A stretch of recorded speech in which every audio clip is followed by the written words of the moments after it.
நீ உன் வாலிப பிராயத்திலே உன் சிருஷ்டிகரை நினை. இந்த வாலிப பிராயத்துல ஆண்டவரை நினைக்கும் பொழுதுதான் வருகிற எல்லா பாவங்களையும் இச்சைகளையும் மேற்கொள்ள முடியும். ஆண்டவர் நினைக்காம வாழும் பொழுது பாவத்திற்குள்ளாக விழுந்துருவோம். ஆண்டவர் என்னை பார்த்துக்கிட்டு இருக்காரு, ஆண்டவருக்கு முன்பாக நான் எப்படி பாவம் செய்ய முடியும்? எனக்கு பிரியமானவர்களே, வேத புஸ்தகத்திலே யோசேப்பு என்கிற ஒரு வாலிபனை குறித்து நம்ம பார்க்க முடியும். இவர் எகிப்தில் இருந்த பொழுது இவருக்கு மிகப்பெரிய ஒரு பாவத்தின் போராட்டம் வருகிறது. ஆனாலும் இவர் அந்த பாவத்தை செய்யாதபடிக்கு அவர் சொல்கிற ஒரு காரியம் என்ன அப்படின்னா, என்னை கர்த்தர் பார்த்து கொண்டிருக்கிறார், ஆண்டவருக்கு முன்பாக நான் இந்த தவறை செய்ய மாட்டேன், இந்த பாவத்தை செய்ய மாட்டேன். அதனுடைய விளைவாக அவர் அந்த தேசத்தின் அதிபதியாக மாறுகிறார். எனக்கு பிரியமானவர்களே, இந்த வாலிப பிராயத்துல நீங்க செய்கிற ஒவ்வொரு செயல்களும் ஒரு விதை மாதிரி. இதனுடைய அறுவடை உங்களுடைய எதிர்காலத்துல நீங்க பார்க்க முடியும். நான் ஆண்டவருக்கு விரோதமா எப்படி பாவம் செய்வேன், ஆண்டவர் என்னை பார்த்துக்கிட்டு இருக்காருன்னு சொல்லி அவர் வாழ்ந்தார் பாருங்க. அது ஒரு விதை மாதிரி. அதனுடைய அறுவடையாக அவர் அந்த எகிப்தின் அதிபதியாக மாறினார்.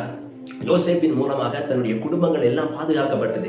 யோசேப்பின் மூலமாக தன்னுடைய குடும்பங்கள் எல்லாம் போஷிக்கப்பட்டது. இன்றைக்கு நீங்க ஆண்டவர் என்னை பார்த்து கொண்டிருக்கிறான்னு சொல்லி நீங்க வாழ்வீர்கள் என்றால் உங்கள் மூலமாக உங்களுடைய குடும்பங்கள் போஷிக்கப்படும்.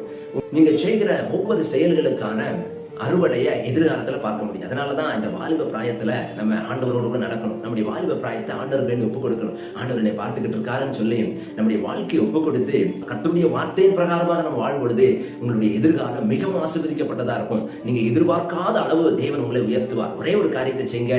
இதை நீங்க வாலிபர்கள் கேட்டுக்கொண்டிருப்பீர்கள் என்றால் உங்களுடைய வாலிப பிராயத்துல ஆண்டவரை நினைங்க, கர்த்தருக்கு முக்கியத்துவம் கொடுங்க, கர்த்தருடைய வார்த்தையை வாசிங்க. தேவன் உங்களை ஆசீர்வதித்து உங்களை கொண்டு தேவன் பலத்த காரியங்களை செய்வார். யோசேப்பை தேவன் எப்படி உயர்த்தினாரோ அதே மாதிரி கர்த்தர் உங்களை உயர்த்தி பலப்படுத்துவாராக.